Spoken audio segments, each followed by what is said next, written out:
lorsque l'on reprend son discours d'investiture, il a insisté sur le fait qu'il veut mettre fin aux guerres. Alors il y en a plusieurs dans le monde, comme on le sait. Il y a le Proche-Orient, il y a évidemment l'Ukraine. Il y a d'autres conflits dans le monde, il y a la menace chinoise sur Taïwan, mais il se présente véritablement comme quelqu'un qui va mettre aux guerres qui ont explosé finalement sous la présidence de son prédécesseur. Plus facile à dire qu'à faire évidemment, ceci étant dit, sa menace sur, on ne sait pas exactement qui, est-ce qu'il s'agissait uniquement du Hamas ou également d'Israël, que si il n'avait pas un accord sur les otages avant son investiture, eh bien cela ouvrirait les portes de l'enfer. Il semble que cette menace ait eu son effet, puisque il y a eu un accord, il faudra voir si cet accord sera respecté, s'il sera mis en place.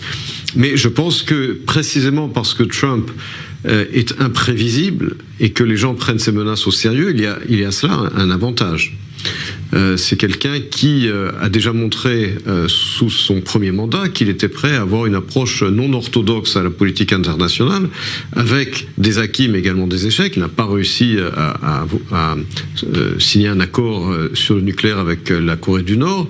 Il s'est retiré de l'accord nucléaire avec l'Iran, mais l'Iran s'est approché de l'arme nucléaire. À côté de ça, il y a eu évidemment les accords d'Abraham qui sont un acquis énorme au Proche-Orient. Donc je pense que son approche non orthodoxe à la diplomatie peut avoir des avantages.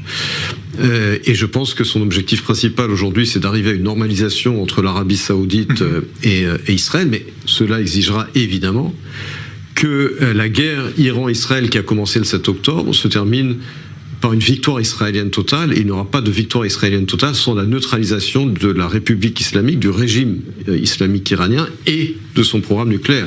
Donc si le président Trump veut véritablement une normalisation avec l'Arabie Saoudite, il faudra arriver à la source de l'instabilité et de la violence au Proche-Orient, et cette source, c'est la République islamique d'Iran.